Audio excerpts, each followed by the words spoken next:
mean, I don't know exercise science, but I think it was wrong too. They're all wrong. But I will say this: if you use the same measuring stick consistently, then you have something to measure against. Yeah, because what are calories anyway? Right. That's a good point. So assume the calories are wrong.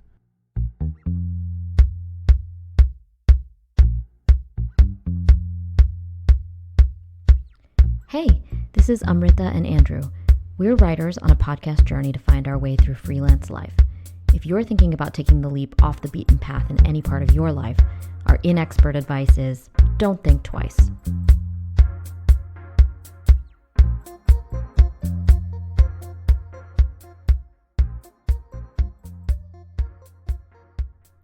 So you look like you went on a nice long 100-degree walk. What I'm irritated about is that you look like really nice. Like you look nice. You look like you have like a sheen of exertion, but it looks kind of like it's like highlighter. And it's like when I go out for a walk. Have you seen me after I go out for one of these summer walks? Yeah, the other day I told you look like a dead bug. Remember? Yes, he said it looked like I had been hit on a windshield. Yeah. Yeah. Well, I'll tell you the secret because I did it for you and it worked, and it always works for me, and that's coconut oil. Oh. Just, it's not a protectant from the sun, of course, but I slather myself with it. So there's a few measures by which you have surpassed my Indianness. And this is one of them. Because when I said you were smashed like a bug, then I gave you a hair oil moment, and you look and I was great. refreshed. That's all it took. Yeah, I might need that today. So you have taken to the coconut oil that comes in the blue bottle from the Indian store, which people will know. Will they? Brown people will If know. you're not Indian, find yourself an Indian store and find a blue bottle that says coconut oil on it. It's fantastic. I use it after the shower. I use it at night. So Andrew has taken to Put it in that. my hair. You have also taken to mango pickle with gusto. Yeah. Which is an acquired taste. Yeah. And you have also taken to homemade chapatis with gusto. Mm-hmm. So. And dal. Now I make some dal. Yeah. Next thing, I'm going to learn how to do some curry, and then it's over for you bitches. Coconut rice, lemon rice. Mm-hmm. I don't know the other rices. And soon you'll be an Indian dad going on road trips with your children, feeding them homemade Indian food at rest stops. And in the classic American style, I will start a cooking show about cooking Indian food. And then profit off of them. And profit from another the food culture. of an ancient people. That's the American way.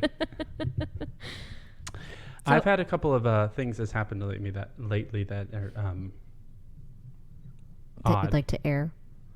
Well, yeah. One was the other day I woke up. Riddle me this. I woke up with my pinky fingers on both hands were asleep. My other fingers were awake, but both of my pinky fingers were asleep, and I can't puzzle out how I could have fallen asleep for that. Both hands, though? Mm-hmm. Both pinkies. No, the two pinkies on my one hand. No, I know. I'm just confused. Like, I'm confused about how that could happen. Me too. Okay, so you were doing something with your pinkies overnight. What else? What else has happened lately? Yeah. I've noticed this about myself. When I make toast every morning, right?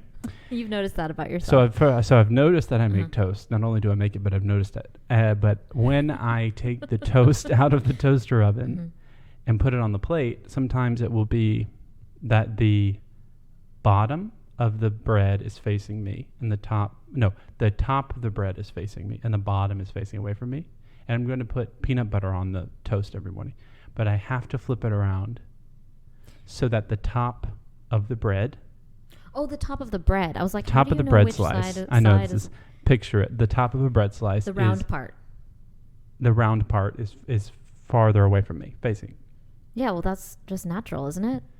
Who doesn't? But why do would that? It matter? Why would it matter if it was upside down? Because then it's upside down. But it's not. But like, I'm not gonna sit down and write on a piece of paper that's upside down. Well, this is not that at all, though. It isn't. And when you eat a banana, Do you always start from the top? Do I start from the top? Where you peel it from the top? How could you start from the bottom? If you've peeled it completely, can you tell which is the top? No. But also, would you just peel a banana completely? Isn't the whole point is that you have a handle to hold on to? Well, I eat my banana on a plate. So no, I peel it completely. Which I think is really weird. Anyway, that's neither here nor there. But yeah, I'm living a wild life down here.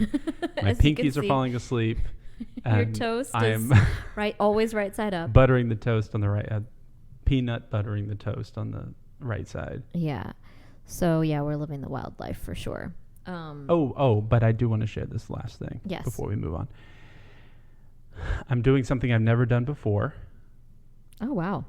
Which is what? I've started doing something. I want to share it with you. I really like it. Okay. I think it might be a permanent thing. Okay. I am now a naked sleeper. This is huge. Take it in. This is huge. I mean, not mentally. Don't picture it. You don't need to, but... But yeah, I started doing it about 3 weeks ago.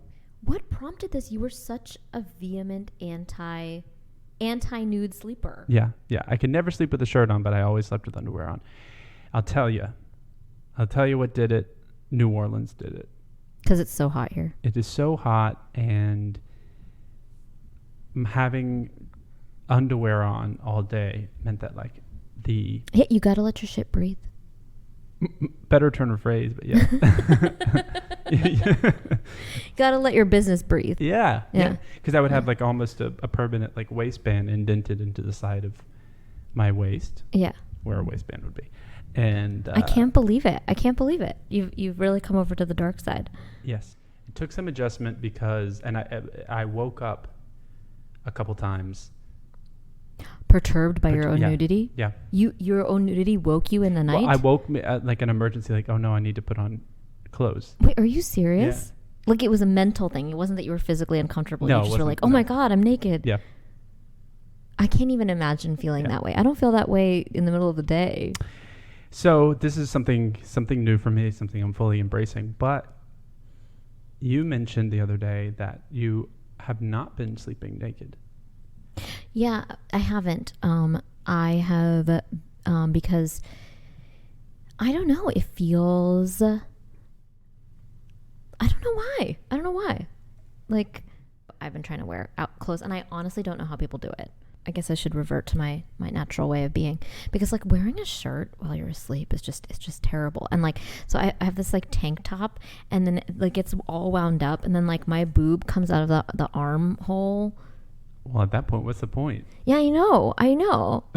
It's so uncomfortable. Anyway, I'm just shocked that you have adopted this way of life. Yeah.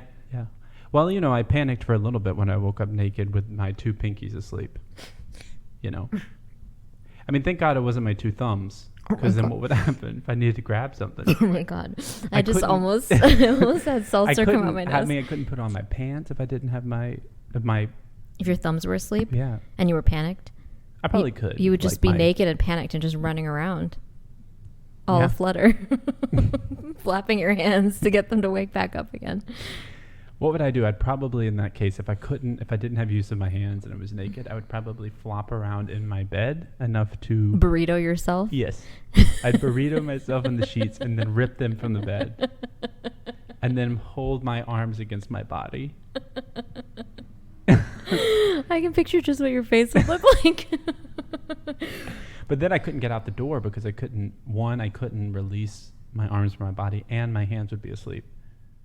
But I wouldn't die naked. Right, exactly. What's new? What's old? Not too much. I have developed a new thing that today that has got me hamstrung with my writing, which is that we're writing a I don't know how you pronounce this, but it's a roman à clef, when it's a real life people. And so what has happened is that so far 2 of the fictional things that we've written have come true to the real life counterparts of They the have. characters. So now We wrote it first. We and then wrote it it came first true. and then they came true. So now I fear, or I don't know. I feel perhaps a little bit convinced that we're witches. I think we have a great power and responsibility about what we write We next. went on a ghost tour the other night, and the guide, who we can talk about in a few minutes, that guy. yeah. But she said that because New Orleans is below sea level, again, like asterisk, this is not science, that it's like very close to the underworld. Oh, is that what she said? Yeah, it was hard to listen to her, from her yelling at everyone to stay on the sidewalk and yelling at other guides to get away from her. Oh my god, she was having a bad day. That guide was having a bad day. Like from minute one, she was having a bad day. She like counted wrong and then was like looked at our group like, are you guys with me? Like, no, we just like this. The count is wrong, and we were like, oh, should we leave now? You know, so that's what started it out. And she was really going through it. I wonder what kind of day she had that put her there. But yeah, she was yelling at the other guides. Like she interrupted herself in the middle of she was like spinning this like ghostly yarn, vampire story, and then all of a sudden turns to the side and is like, "Hey man, we have a 50-foot rule in the city. What are you doing?" Like, I've been here. Can you see me standing here talking? and that was maybe the third or fourth time she interrupted herself during a story because she was distracted by something and angry. I mean, this is a tour guide who apparently works in the French Quarter consistently, and yet, which is a very loud place, and yet any loud talking, any loud car seemed to throw her off. Threw her off completely. She was derailed. Just like we are derailed from the story that you started to tell. No. But this is good. So yeah, no, it was. We learned some tales about creepy things that have happened in New Orleans, and that New Orleans is under sea level. And I thought she was saying that it was because you couldn't bury your bodies, so there's just bodies everywhere that aren't at rest or something. She probably said that too. Yeah. But it was really funny because she was like clearly a pragmatist. She was clearly a pragmatist that didn't believe one bit in any of the shit she was saying, not one bit. But then also at the same time, it was like she knew which side her bread was buttered. So she was also like, yeah. So if you just if you put your camera on like burst mode, that's like where you're gonna. That's usually where people find that they catch stuff like on camera. But she was clearly like did not believe it one bit. It was like she said it in the most perfunctory way that like, oh yeah, like you can catch things on camera, things are creepy, whatever. But then she like halfway through was like, yeah, in truth, the scariest things that you'll see in the city have nothing to do with the supernatural and can happen during talking broad about daylight. the drunk people in the middle of the night. Yeah. But anyhow, so yes, we have tapped into some sort of witchly power and are writing things into reality. So this is 100% a real concern, and not at all a procrastination method or ridiculous way to get out of writing today. Oh, I see where we're going. Yeah. Afraid to write because you're afraid it'll happen. Yeah, with great power comes great responsibility. So we got to do what's right for our characters / friends. So what you say is you're going to send the script that you're working on back to me without anything new. That is what I'm saying. No, ma'am. I know. I'll keep it. Don't worry. But yeah, no, I felt unsettled by that fact. That was pretty fun that something we wrote came true. Yeah. And you dreamed a thing that came true this week. And I dreamed a thing that came through. True. Come through, dream. I think we're really connecting with the spirits and the energies. Yeah, just tapping into something.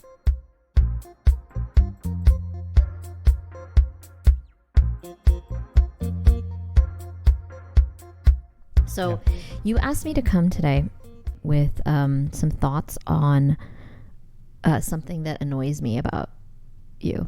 Okay, let's set this up properly. That was not a proper setup. Yeah, set it up. What I asked you the other day was to think of some things, one or two examples. And this is not a passive aggressive way to share with someone something that actually bothers you.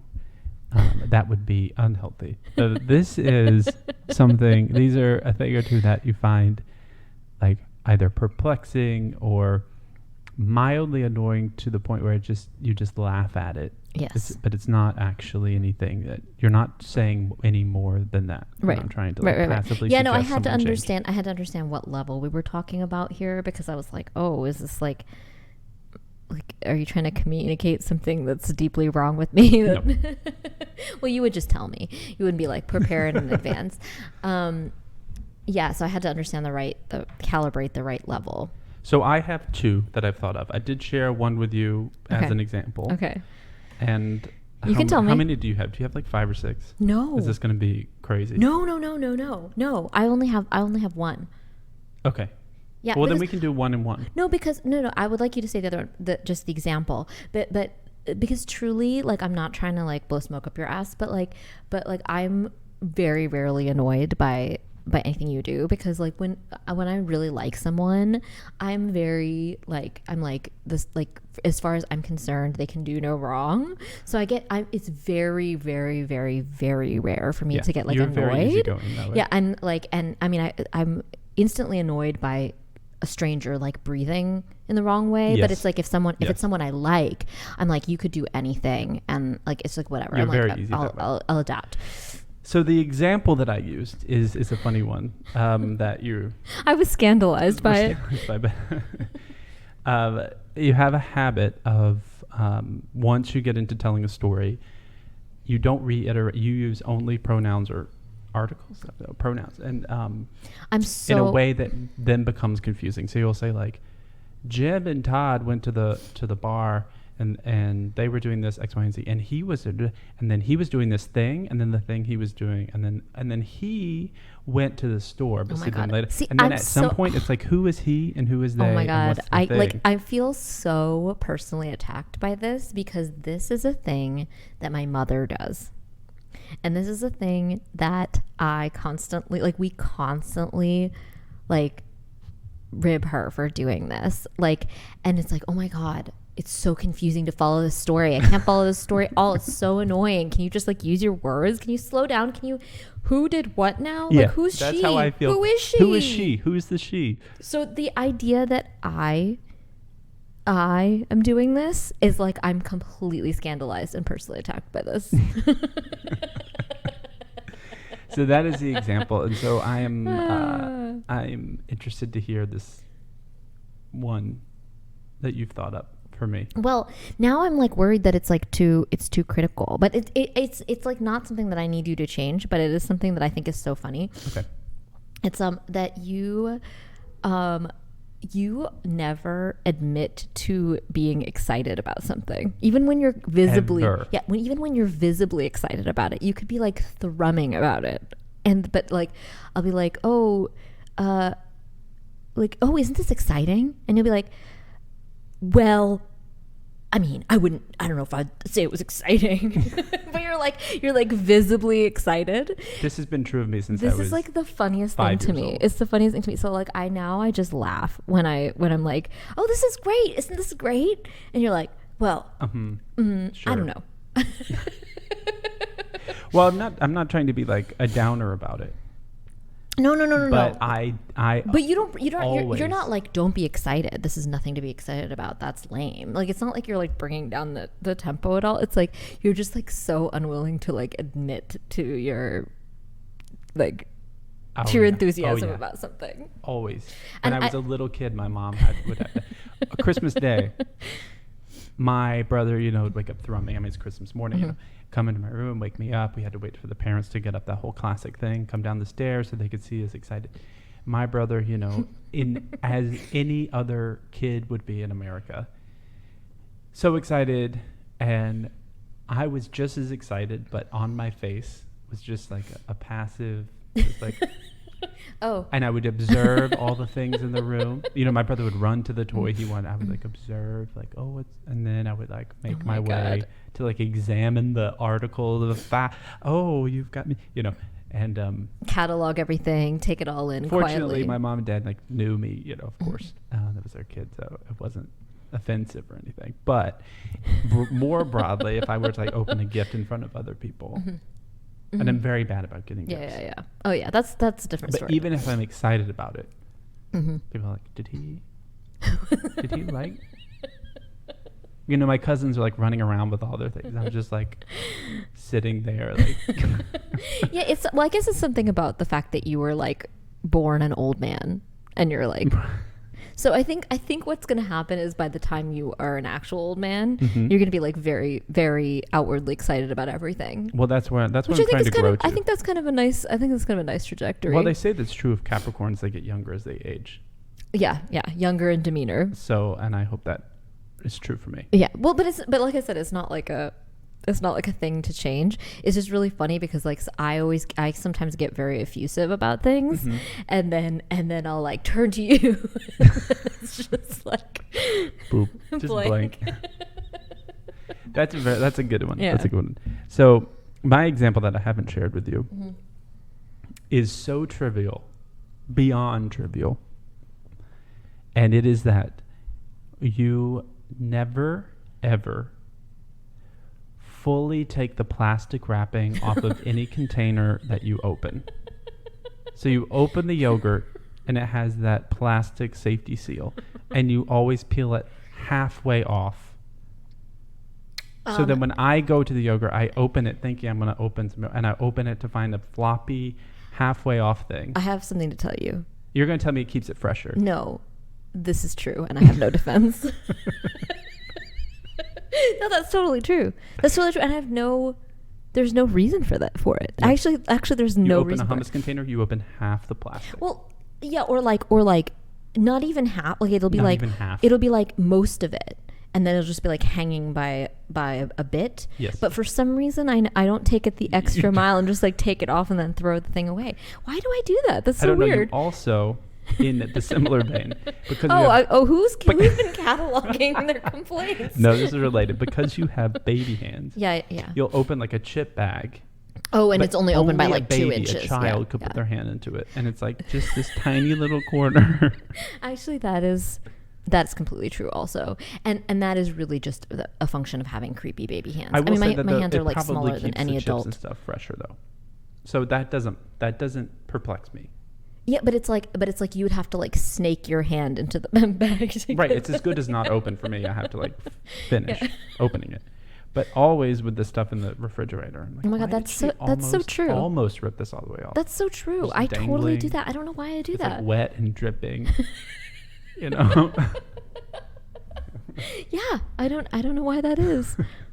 Also, okay. Don't change who you are. I don't want to see. No. I'm unbothered by it. This is like what inconvenience does this cause to anybody?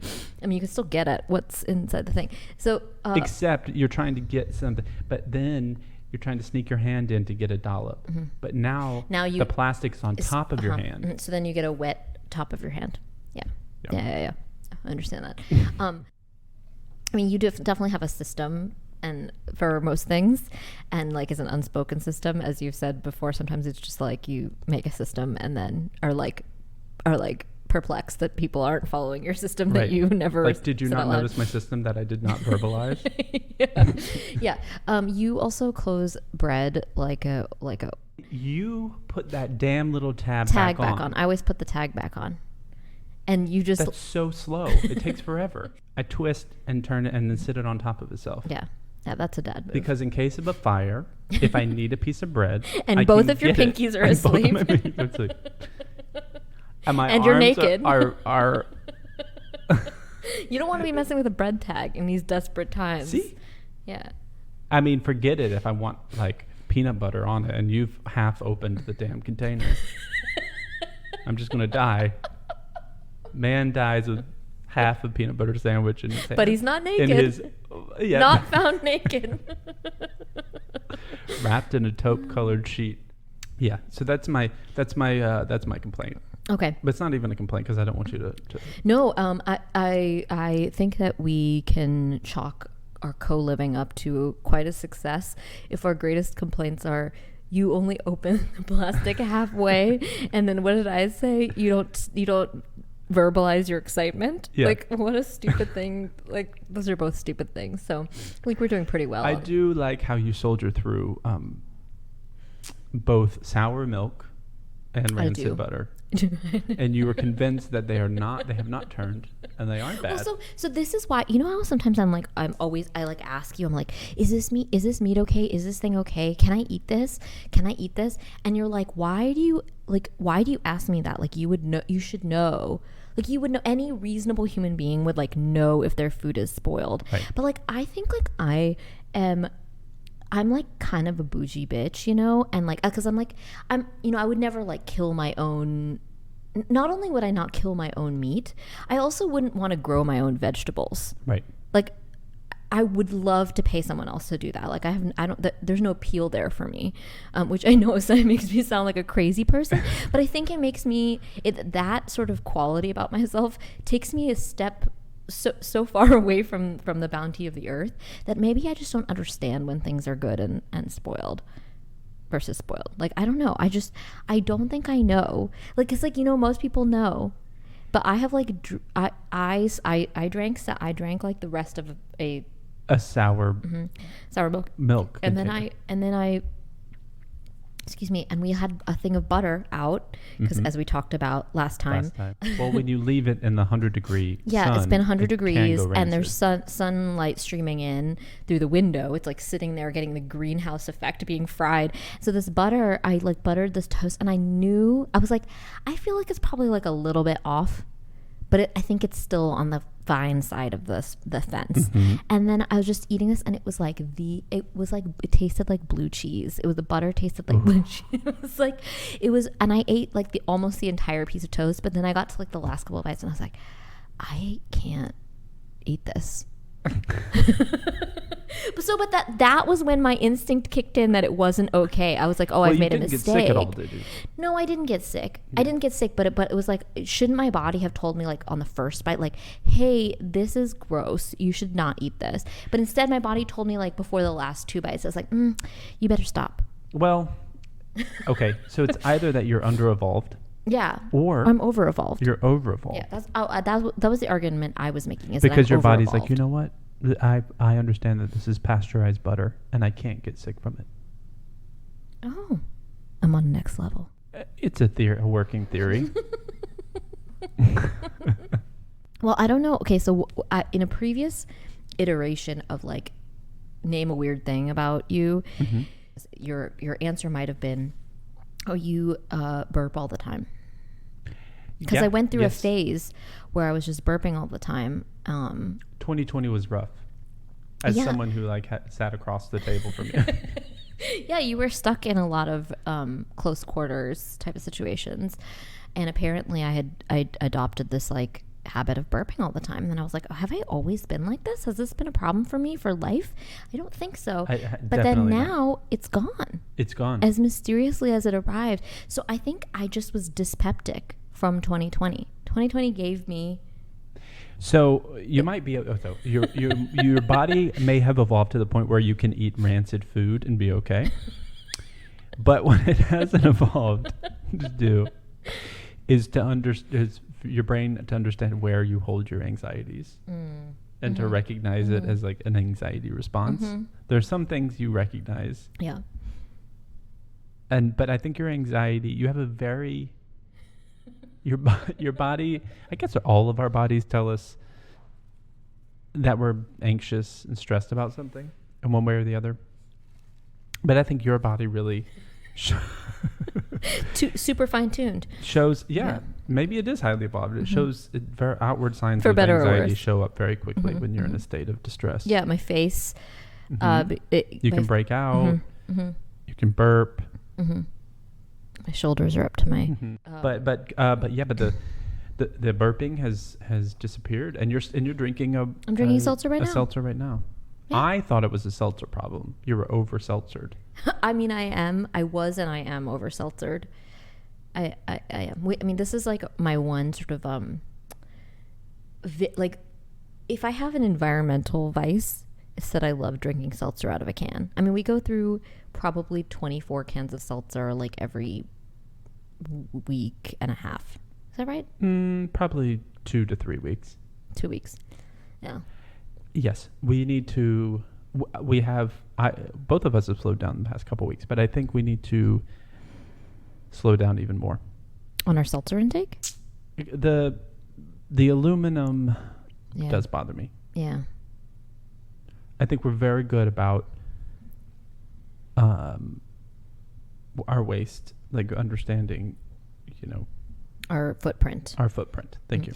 And the thing is that, like, but this is an area in which we aren't. Yeah. Like just like an average. And I actually justify it by being like, well, I don't have a car, and the thing that I could, the thing you could do the most impact is by not having a car. But then we do have a car right now. So.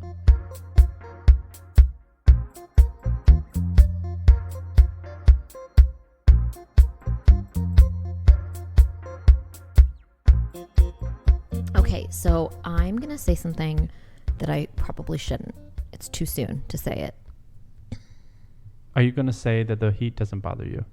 That the summer is not as bad as Yes. reported? What I was going to say is that everyone warned us that New Orleans summer is really something like dangerous, and like if you can survive the summer here, you can survive anything kind of thing. And I know it's too soon to say this because it's only July, but it has been fine. It has been tolerable. And first of all, yes, we have central air, which is a thing we don't have in New York. We don't, whatever. So we have access to certain resources that make it okay. But even so, I just read today that the last couple days were record high temperatures. Yesterday, the temperature went to 98 degrees. Right. And they were saying that was tied for the record high of all time for this date. So it is a hot summer. It's also been a wet year. Yeah. Hot and wet. 2021. We've already gotten New Orleans has already gotten the full year's worth of average rainfall. In the 7 months. In 7 months. So if things continue, it will be the rainiest by far the year rainiest on record. Year. Mm-hmm. In the third rainiest city in the country. So here we are. What were the first two? Mobile, Alabama, and then you might have to fact check me. Baton Rouge is somewhere, but it might be 4, 2 or 4. So all the top 3 or 4 cities are all Gulf Coast. Yes. And I believe this is rainfall amounts, not days that it rains. Right. Although it rained for a solid month here every day. Every day. Not all day, every day, of course. It's it rained a thunderstorm at least once as you every would day. get Yeah. coming off the beach, off the Gulf of Mexico. So the Pacific Northwest, I believe, probably still has the most rainy days overall. Yeah. But the amount of precipitation. Yeah, I was really less. surprised by that down here was so much dominated the top of that list. Yeah. But now being here, I'm not surprised anymore. So we took a break from writing the other day, and because particularly I was it's just when you do things and you have a routine day in and day out, sometimes you hit a wall. I know we all know what that feels like, and so I hit a wall, and I was like, I just need to, and I wasn't stressed or depressed or right. I just recognized that I needed to get out of the house, get out of the neighborhood. Taking a walk wasn't going to do it. I needed to remove myself from the environment. So you and I got in the car, and we went to a mall. Oh, yeah. I was like, where are we going with this story? I forgot about that. We went to a mall in Metairie, Louisiana, which is right across the city line from New Orleans. Mm-hmm.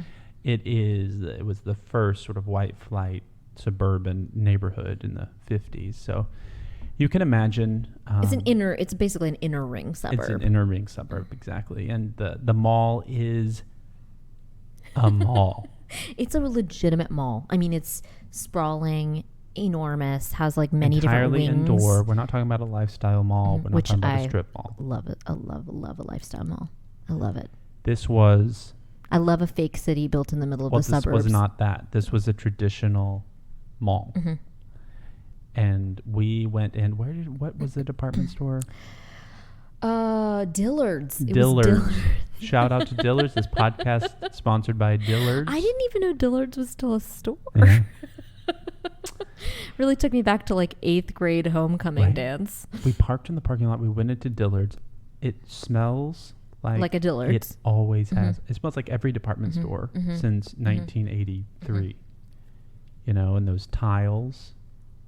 It's some mix of like sort of a really old school like men's cologne plus like floor wax plus like vacuum exhaust. Mm-hmm. Yeah. And like a vacuum exhaust. It smells like vacuum exhaust. Yeah. That's exactly what it is. Yeah. Anyway, beige and like Sarah tile, Bareilles everything. is like quiet. Who sings that? You're not gonna rape me. I think that's the one. Yeah. And it's been years since I went in the mall, and a few things that we noticed. Mm-hmm. One, this was a Tuesday afternoon. Wednesday. Truly middle of the day. Granted, it is summertime, but it was a Tuesday, Wednesday afternoon. That place was packed. So what my takeaway is that it feels as though the death of American retail has been highly exaggerated. I mean, I know it hasn't, like in terms of data, but anecdotally speaking, if I were to just make a conclusion, crawling. I mean, that mall, it was like more crowded than the mall in like 1998 on a Saturday. Yes. Like, there wasn't a seat in the food court. Packed. The food court was packed. The parking lot was packed. There were people, like we were dodging around people. Yeah. And this was before the heat wave struck, so it wasn't even that people were like trying to figure out an air-conditioned place to be. This was just people going about their recreational Tuesday afternoon. Yeah. Bizarre. It was bizarre. It was bizarre, and it was a lovely afternoon. It actually was a lovely afternoon. You know, we perused the jewelry section for a minute, and then we smelled every perfume Dillard's had to offer. Yeah, literally every perfume. So my sister, by the way, has this theory about me. Like when I come home to Ohio to visit my family, after having been in New York for a really long time and not having gotten out of New York, I should say, like the things that she knows that I'll want to do is like go to a lifestyle mall or like go to Target or like do the most sort of like banal suburban things, because like that to me feels really exotic. She's like, I know I can't like take you to a place to like it's more metropolitan. Yeah, like I can't like take you out to dinner to a place that's going to be like better than the Italian restaurant down the street from your house in New York, but I know I can take you for $3 martinis at the lifestyle mall and you're going to be delighted. And It's true. So anyways, we smelled every perfume at Dillard's. Yeah. Smelled like whores. Yeah, so we put on some real dank stuff that not only followed us around for the rest of the afternoon, gave us headaches, right? Okay, because there's no fresh air. This is the thing Canned I remembered. Like the feeling we had when we emerged, you know that feeling, you've been in the mall, it's a mall hangover. Perused the department stores, and then you've gone into the main sections of the Victoria's Secrets and the, you know. Oh my God, there were so many wings that by the end luggage of it, stores. like for some reason I wanted to do like a full mall walk to like see all the different like things. And by the end I was like, I can't see any more things. So you've spent all afternoon there, which we did. We went to Claire's. We went to Restoration Hardware. Oh my God, I asked her about how the tallest couch she had. Oh my God, we sat on all the couches at Restoration Hardware. We were like, yes, we would like a catalog, and which, you know, as you know, Restoration Hardware catalogs are like 12,000 pages long. Yep. And yeah, you asked her to explain to you about the leg height of the couches, which she seemed to take very personally. She was like, well, you're not going to find a couch like that anywhere. Yeah, anyway, it's the industry standard. I think I made her a little bit nervous asking a technical question. Yeah. But she was a good sport about it. We left with two 20-pound catalogs.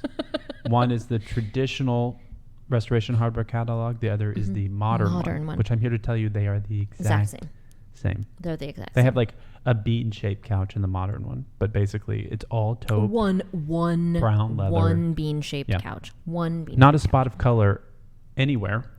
Not one. Also, all Beige, of the designers, brown, minus one, are white men. Yes. And then the one is a white woman. So if you're looking for diversity in your restoration hardware, we were you like, we're just gonna come home from the mall, settle down with our restoration hardware catalogs, pour ourselves a glass of wine, and look at all these beige rooms.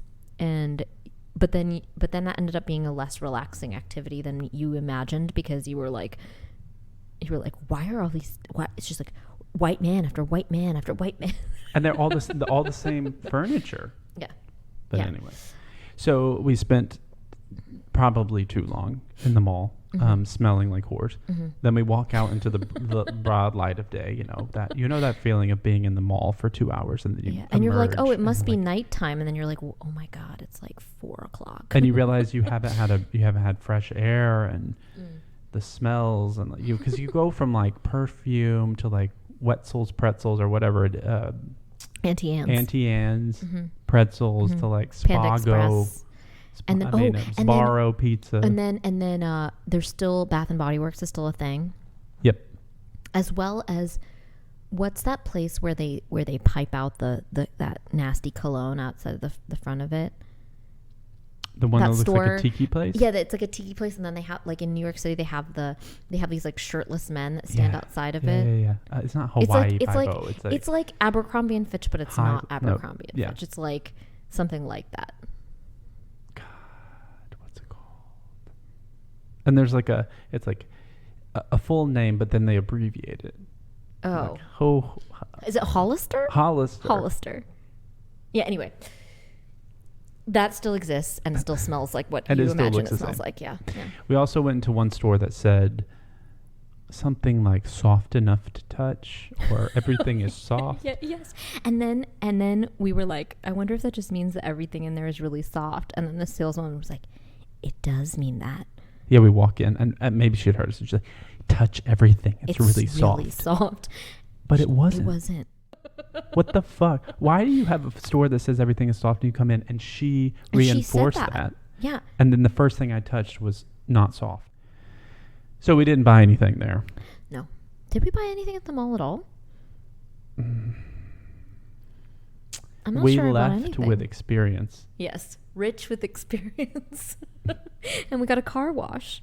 And we had a beautiful car wash. It was actually, the most suburban day, and it was great. It was a genius move on your part.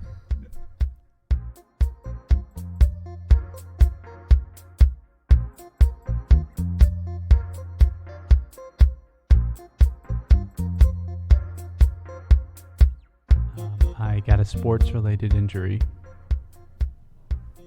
And you're making a face like it's masturbation related. No.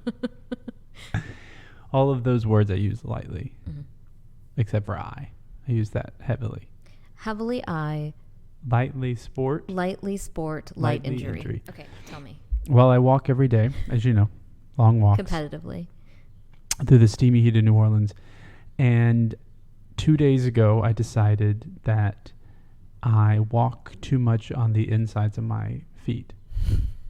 Now, no one has told me this. Honestly, it's like there's no problem. There's no problem. It's a leisure activity. There's nothing going wrong in the world, and you have to pathologize it. Mm-hmm. Okay, so you decided you have to fix a problem that doesn't exist. Yes. Then so what? on my leisure walk that I take every day, I invented a problem. Okay. And then I invented a solution, which then created a problem. Okay. So isn't that how it goes? So I'm walking, listening to my tunes, and I decided that I stepped too much on the inside of my foot, so that the solution to that would be to pronate. Isn't that going on the outside? Or I'm not sure. Yeah. They might both be pronation, but whatever. But point being, I was going to try to step on the overcorrect, using the outside of my foot. And then I was walking behind a man on the sidewalk who his feet sort of point outward. So then I was like, yeah, I'm gonna copy this guy. So I copied this guy for a couple blocks and I injured myself. You more. What happened? My right hip hurts.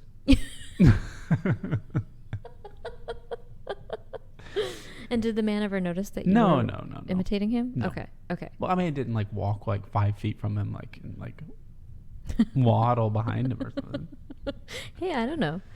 So I'm recovering. I'm going to be okay. Okay, good. I understand Simone Biles' struggle. I am afraid to go out there and walk again. Yes, I understand that. And I understand. We'll put some frozen peas on that hip and get you back in Olympic walking condition. Yeah, I gotta get my head right first. Mm-hmm. Anyway, before I took us on my athletic journey, mm-hmm.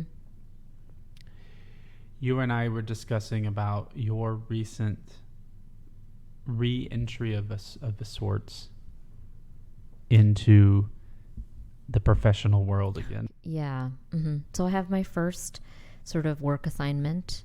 One of the first. Yeah. And I'm just really in shambles about it. You and I confirm that this is fully a remote experience. Yeah. And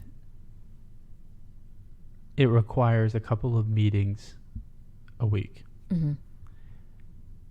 And you would think that you are an emergency room doctor in Afghanistan. I'm feeling really put upon. I'm feeling anxious and I'm feeling stressed out. And I think, I mean, as much as I can joke that I'm just like, oh, I'm not cut out for work anymore. I don't know how to have a job. I kind of don't know how to have a job. I mean, it's not that. That's not it's true. Really, no. It's that it's something new. It's like a new role for me and a new project that I haven't done before. And first of all, I think it's awkward starting a new project with people you've never met in person. And I'm sure a lot of people have experienced that during this time.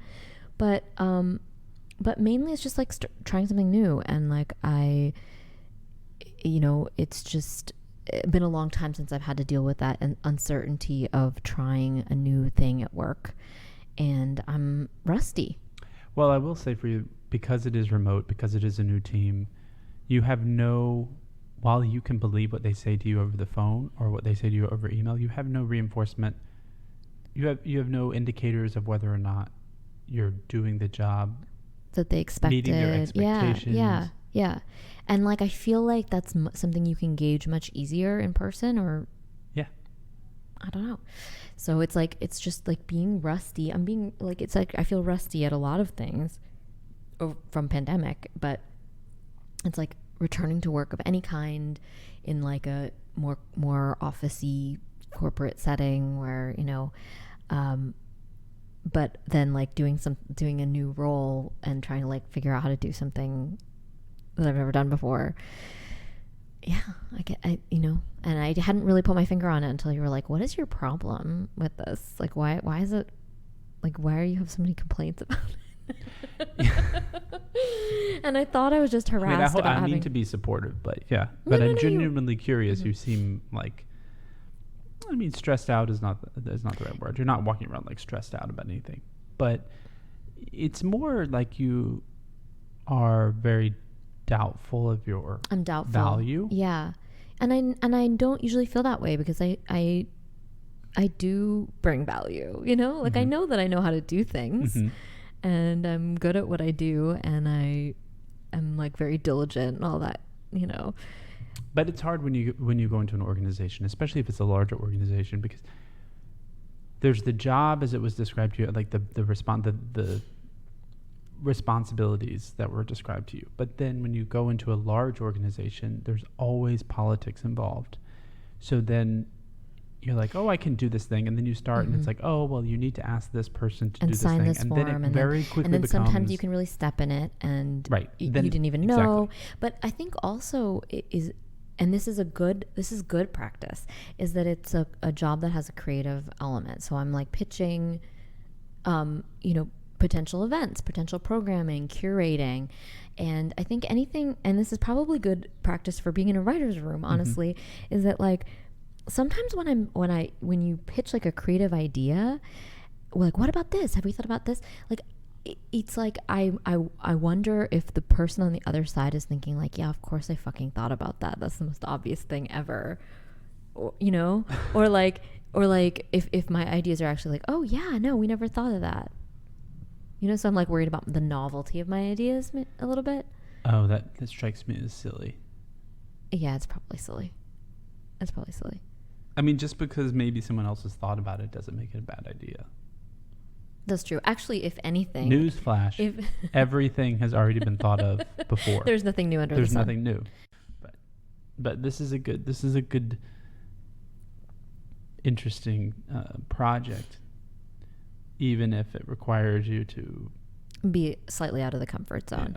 Yeah. And you know, like I know that like being out of your comfort zone is how you grow and how you know, and yet every time it feels like a new lesson. And I'm like, why am I so uncomfortable? This is so uncomfortable. And then it's like, oh, this is what happens when you learn a new thing. You're like, self, get it together. I should not feel discomfort. Right. I should always feel comfortable. Always. The goal in life is just comfort. But, yeah, I guess maybe that it's a testament to like relearning things as we. Well, this reminds me of something we've talked about, which is like social anxieties, the feeling of social awkwardness. You, for example, we'll talk about like how you feel socially awkward in situations, sometimes, as if it's like follow me, but as if it's a thing that is special that everyone to only else, some people. That everyone else is comfortable and yeah.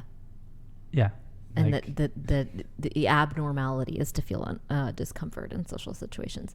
I mean, yes. Yeah. I think that to some extent, everybody is on the social anxiety spectrum. Well, I think it's just couched incorrectly. If you enter into a situation that is foreign to you and you aren't on high alert, like in the jungle, you're dead. Yeah. The woolly mammoth gotcha. So I would say that social anxiety, when you are re-entering situations that you fully understand, strikes me as more of a socially anxious thing than than everyone is. I mean, I'm probably wrong in saying this, but if like everyone goes into an uncomfortable situation with a certain level of anxiety. Yeah. Or at least a heightened level of awareness. Though, I totally agree with you. I will say that like I went from seeing a therapist about feeling socially anxious and like doing things, and like some of the things that I remember doing at that time are like so weird. Like so weird. Like one time I really wanted to go to this show at a bar, and I knew that I was gonna I knew that I was probably gonna like run into people that I knew there, but I wasn't totally sure. And so I was by myself and I wanted to go to it, and I was like, okay, you just have to like get there. And then I like got there, and then I was just standing on the sidewalk for a really long time, like, should I go in, should I not go in? And then I went inside, and then I left. And then I walked a block, and then I was like, no, I really want to go to this. So then I went back, and then I went inside again, and then I left, and then I got on the subway and went home. Wow. Because like I couldn't handle it. So that's like pretty extreme, and I think that's like, you know, that's not, I mean, whatever, what is normal? But that is something that like inhibited my ability to do something that I wanted to do. That I actually wanted to do something, and I couldn't do it because like for some reason I just felt like so overwhelmed with anxiety about it. So that was then. This is now. I feel like I'm on a totally different. I feel so like liberated from that level of worry. But so when I talk about now, I talk about like I feel so socially awkward, like re-entering civil society in the, you know, like sort of pandemic. I mean, I don't even want to use post-pandemic because we're still in the pandemic, but you know what I mean? Like the sort of cautious reopening. And, But what I really mean is what you're talking about. I'm not saying I actually have social anxiety. I'm talking about like just kind of the normal discomfort of like being in an unfamiliar situation, or at least one that I haven't been in for a while, and like getting reacquainted to something. And I don't mean to minimize people's anxieties. No, of course not. I'm only one person who has one. Like, I could never know what someone else is going through. And you get socially anxious too, like anyone does. Like absolutely. Yeah. I mean, sometimes sometimes we're on our A game and really like holding court and doing. Isn't that fascinating? Yeah. Like when I am in a good state, the good state, it's like the good place. It's great. I can navigate it, and then there's that day when it's like, what I'm really bad about is I'm a very stubborn person.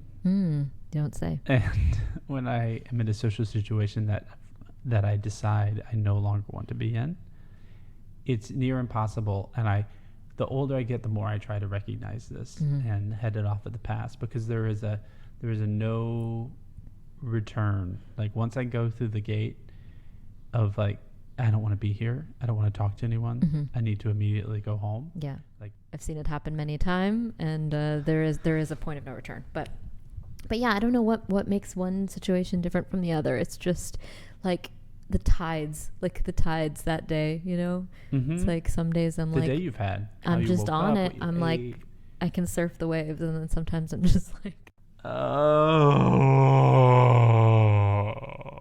that's how I feel sometimes. Yeah, I know. That's how I felt yesterday on the phone with the Social Security Administration. This is a piece of advice to everyone who's listening. When you're born, make sure that your Social Security card spells your name correctly. Tips you can use. When you're born. The day you're born, you demand to see your Social Yeah, Security card. check the spelling.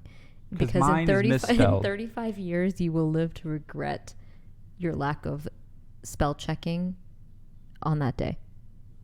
And what is mad about it? So I was going to say, wish you could look up that person who had a typo on the day of your birth, and tell her what she's cost you. I grew up in a small enough town. You probably could find that person. Yep. I could find out what church she goes to, and I'm sure she still goes to that church. If she's alive. Not to be morbid. If she's alive. If not, I'm coming for a grandkid. That's right. This is or him. I don't know. The sins of the father. Or they. Yeah. The sins of the non-binary grandparent are visited upon. Whoever it was, they had fingers, and they did not know how to use them. They had sausage fingers, and they made a mistake. Sloppy sausage fingers. That's my drag name. Okay, we'll put that in the hopper as an option. Just another one to throw around in there. Yeah. What was it? What was your main one? We never really came up with one. Sloppy dom top. Oh God, I hate that so much. We can't use that. No, I veto that. Veto. All right. Okay.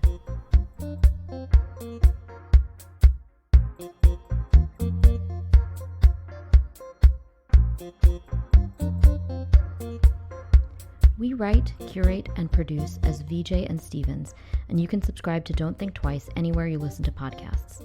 Normally, we'd be working on a whole slate of live events in New York City and across North America, but pandemic. We're currently writing and living nomadically, pitching our scripted works for television. You can learn more about us at vjandstevens.com. That's VIJAY and Stevens with a PH. We're at VJ and Stevens on Instagram, and our assistant Susan is still learning how to tweet at Memos from Susan.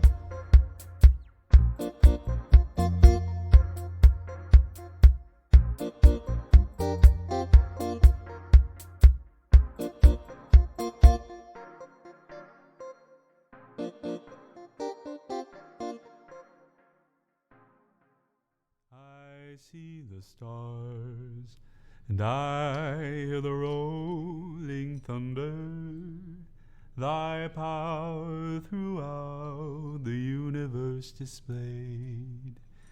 Then sings my soul, my Savior God, to thee. How great thou art, how great thou art.